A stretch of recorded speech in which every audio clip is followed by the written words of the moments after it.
Imagine a world where champagne wasn't crystal clear, but cloudy, a time when only royalty could afford a sip of this golden elixir. But then, one woman changed everything. Against all odds, in an era dominated by men, she defied convention and created the modern champagne industry as we know it today. This is the story of Madame Clicquot, the widow who revolutionized sparkling wine forever. The year is 1777, and in the heart of Champagne, France, a girl named Barbe Nicole Ponsardin is born into a wealthy textile family. At just 12 years old, she witnesses the French Revolution, a period of chaos and change that will later shape her destiny.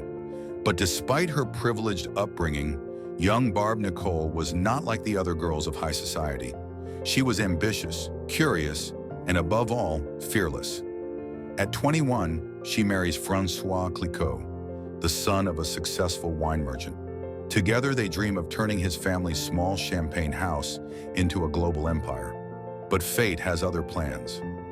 Just 6 years into their marriage, tragedy strikes. François dies suddenly of fever, leaving Barbe Nicole a widow at 27.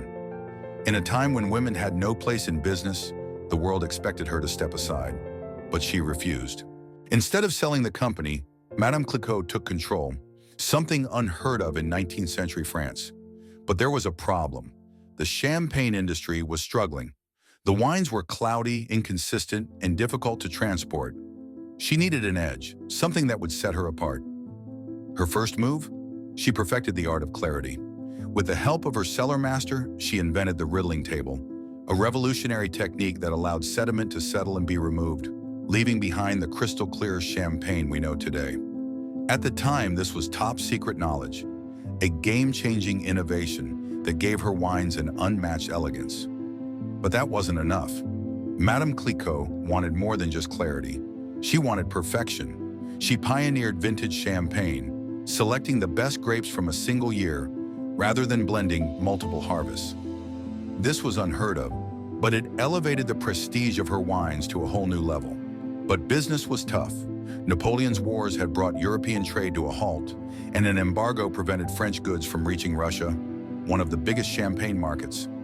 While other winemakers gave up, Madame Clicquot took a massive risk. In 1814, she orchestrated an illegal shipment of 25,000 bottles of champagne through the blockade, smuggling it into Russia just as Napoleon's defeat was announced.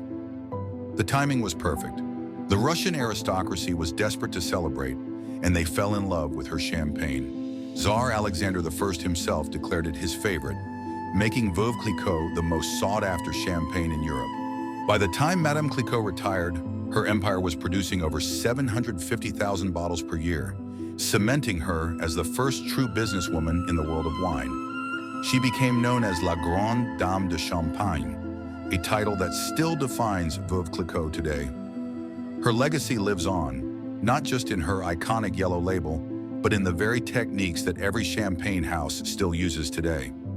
From a young widow in a man's world to a pioneer who reshaped an industry, Madame Clicquot proved that fortune favors the bold. Have you ever tasted a bottle of Veuve Clicquot? What's your favorite champagne? Let us know in the comments below. And if you love wine history, don't forget to subscribe for more legendary stories. Cheers!